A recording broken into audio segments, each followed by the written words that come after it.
Assalamualaikum warahmatullahi wabarakatuh. Perkenalkan nama saya Indra Sugiantoro. Di sini saya ingin memperjelaskan pengertian dari Siskomdik. Siskomdik adalah komunikasi dalam jaringan adalah serangkaian interkoneksi antara teknologi yang saling berhubungan satu dan lainnya.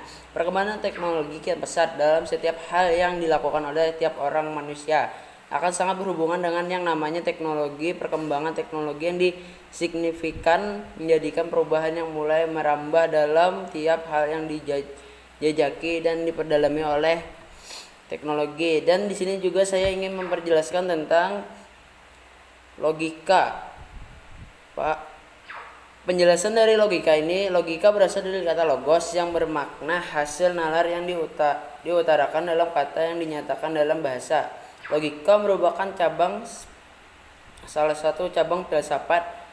Filsafat yang lain adalah epistemologi, estetika, dan estetika. Pembahasan singkat tentang logika. Logika merupakan materi yang dipelajari sampai kapanpun, bahkan kita manusia yang menciptakan kecerdasan buatan, artificial intelligence. Seseorang dengan mengungkapkan kebenaran berdasarkan penalaran logis. Dengan disertai bukti-bukti yang ada, seseorang dapat menilai kebenaran pernyataan untuk akhirnya sampai pada pengambilan keputusan logis atau juga masuk akal atau memenuhi hukum logika. Beberapa manfaat mempelajari logika. 1. Menjaga supaya kita selalu berpikir benar menggunakan asas-asas sistematis.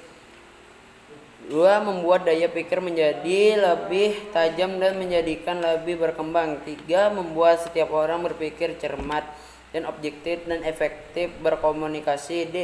Dan 4. Meningkatkan cinta kebenaran dan menghindari kesesatan bernalar. Deduktif, penarikan kesimpulan yang bergerak dari pernyataan benar yang umum di khusus. Umum untuk siswa SMK harus disiplin dan bertanggung jawab. Khusus Sandi adalah siswa SMK. Sandi harus disiplin dan bertanggung jawab. Contohnya, contoh induktif, penarikan kesimpulan yang bergerak pernyataan yang benar khusus namun umum. Khusus DP, rajin belajar, dia mendapat hasil memuaskan. Khusus tidak rajin belajar, dia mendapat hasil yang memuaskan. Khusus Tika, rajin belajar dan dia mendapat hasil yang memuaskan. Kesimpulan, siswa yang rajin belajar dan mendapatkan hasil yang memuaskan. Contoh dari manfaat dari belajar logika. Mengapa kita membahas logika dulu? Karena kita harus memiliki logika untuk mencerna pelajaran yang akan diberikan. Konsep mata pelajaran simulasi komunikasi digital. Pada dasarnya, sekolah menengah kejuruan bertujuan membekali siswa dengan keterampilan dan mengatasi masalah. Dengan sedemikian, sejak awal siswa SMK harus menundukkan dirinya sebagai bagian dari solusi, bukan bagian dari masalah dalam hampir seluruh bagian hidupnya.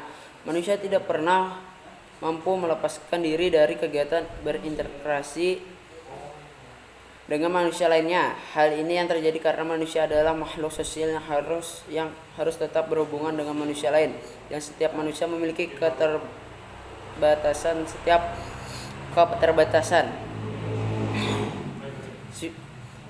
Alat-alat yang bisa digunakan untuk pembelajaran daring. 1. Handphone. 2. Komputer. 3. Laptop. 4. tablet. Contohnya menggunakan handphone. Handphone menggunakannya cukup lumayan mudah. Kalau memiliki aplikasi Classroom, guru membagikan sebuah soal, kita langsung ada notifikasinya masuk dan kita langsung bisa mengerjakan apa yang guru itu suruh mengerjakan. Kenapa Siskomdik jarang bisa dipahami oleh siswa? Karena dalam keadaan begini kan sedang keadaan COVID-19, jadi siswa itu sangat susah memahami apa yang ada di Siskomdik itu. Bukannya mengenakan ya bagi keluarga kalau kita itu belajar di rumah. Karena apa? Karena keluarga itu berpikir anaknya itu bisa mencerna atau tidak pelajaran yang telah diberikan oleh guru atau modul yang sudah diberikan linknya. Barangkali si siswa itu ingin mengerjakan, tetapi dia tidak memiliki apa yang ia miliki, seperti ya banyaklah teknologi yang dia tidak miliki. Sepatah dua kata itulah yang saya pahami, dan sepenuhnya itu yang saya dapat pahami dari modul dan link-link yang telah saya pelajari. Ya, akhirul kalam. Wassalamualaikum warahmatullahi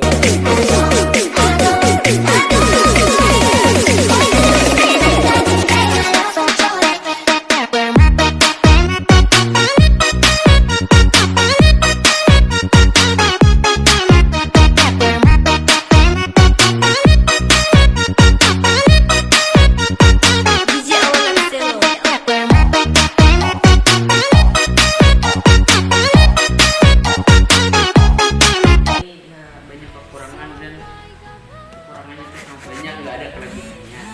Jadi kalau saya menjelaskan yang apa saya tulis atau PowerPoint ini, saya minta maaf. Saya hanya manusia biasa yang tidak membuat PowerPoint nggak bagus. Biarin Kak Topik masih ada ya. Assalamualaikum warahmatullahi wabarakatuh.